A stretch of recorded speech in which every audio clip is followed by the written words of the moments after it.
अपने भक्त की रक्षा करने के लिए शिव जी को करना पड़ा था हनुमान जी से युद्ध। दोस्तों, आगे जानने से पहले वीडियो को लाइक करके चैनल को सब्सक्राइब जरूर कर लें।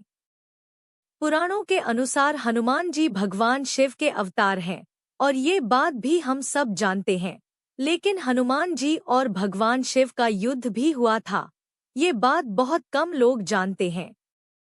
इस कथा से संबंधित वर्णन पद्म पुराण के पातालखंड में मिलता है। आज हम आपको इस युद्ध के बारे में बता रहे हैं।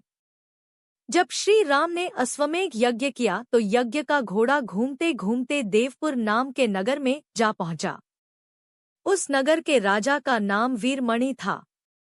राजा वीरमणि भगवान शिव का परम भक्त था, इसीलिए देवपुर की रक्षा स्वयं महादेव करते थे। वीरमणि के पुत्र रुकमागध ने जब यज्ञ का घोड़ा देखा तो उसे बंदी बना लिया।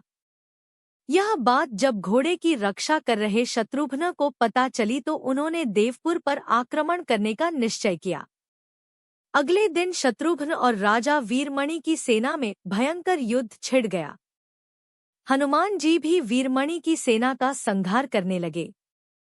श्री राम के भाई भरत के पुत्र पुष्कल ने जब राजा वीरमणि को घायल कर दिया तो उनकी सेना अपनी जान बचाकर भागने लगी। जब भगवान ने अपने भक्त का ये हाल देखा तो वे भी उनके पक्ष में युद्ध करने लगे। महादेव को युद्ध करते देख शत्रुघ्न भी वहां आ गए। दोनों में भयंकर युद्ध होने लगा। भगवान शिव ने वीरभद्र को पुष्कल से नंदी को हनुमान जी से युद्ध करने के लिए भेजा। वीरभद्र और पुष्कल का युद्ध 5 दिन तक चलता रहा। अंत में वीरभद्र ने पुष्कल का वध कर दिया। ये देखकर श्री राम के भाई शत्रुघ्न को बहुत दुख हुआ। शत्रुघ्न और क्रोधित होकर शिव जी से युद्ध करने लगे। उनका युद्ध 11 दिन तक चलता रहा। अंत में भगवान शिव के प्रहार से शत्रुघ्न बेहोश हो गए। ये देख स्वयं हनुमान जी शिव जी से युद्ध करने लगे। हनुमान जी ने शिव से पूछा कि आप तो राम भक्त हैं, तो फिर हमसे युद्ध क्यों कर रहे हैं?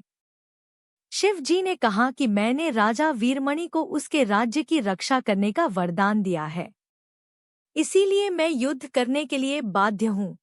इसके बाद हनुमान जी और शिव जी के बीच भयंकर युद्ध होने लगा। हनुमान के पराक्रम से प्रसन्न होकर शिव जी ने उनसे वरदान मांगने को कहा। तब हनुमान जी ने कहा कि इस युद्ध में भरत के पुत्र पुष्कल मारे गए हैं और शत्रुघ्न भी बेहोश हैं। मैं द्रोणागिरी पर्वत पर संजीवनी औषधि लेने जा रहा हूँ, तब तक आप इनके शरीर की रक्षा कीजिए। शिव जी ने उन्हें ये वरदान दे दिया। इधर हनुमान जी तुरंत द्रोणागिरी पर्वत आए और संजीवनी औषधि लेकर पुनः युद्ध भूमि में आ गए। उस औषधि से हनुमान जी ने पुष्कल को पुनः जीवित कर दिया और शत्रुघ्न को भी स्वस्थ कर दिया। शत्रुघ्न और शिवजी में फिर से युद्ध होने लगा। जब शत्रुघ्न शिव जी से किसी भी तरह से जीत नहीं पाए तो हनुमान जी ने उनसे श्री राम को याद करने के लिए कहा। शत्रुघ्न ने ऐसा ही किया। तभी श्री राम तुरंत ही युद्ध भूमि में प्रकट हो गए। श्री राम को आया देख भगवान शिव भी उनकी शरण में चले गए और वीरमणि आदि योद्धाओं से भी ऐसा करने को कहा। राजा वीरमणि ने यज्ञ को घोड़ा भी श्री राम को लौटा दिया और अपना राज्य भी उन्हीं को सौंप दिया। इस तरह युद्ध समाप्त हुआ। तो देखा मित्रों, भगवान शिव कितने दयालु हैं। अपने भक्त की रक्षा के लिए देवताओं और अपने आप से भी लड़ गए। इसीलिए कहते हैं, भक्त के बस में है भगवान। भक्ति से बड़ा इस संसार में कुछ भी नहीं है। बोलो हर हर महादेव, जय श्री राम।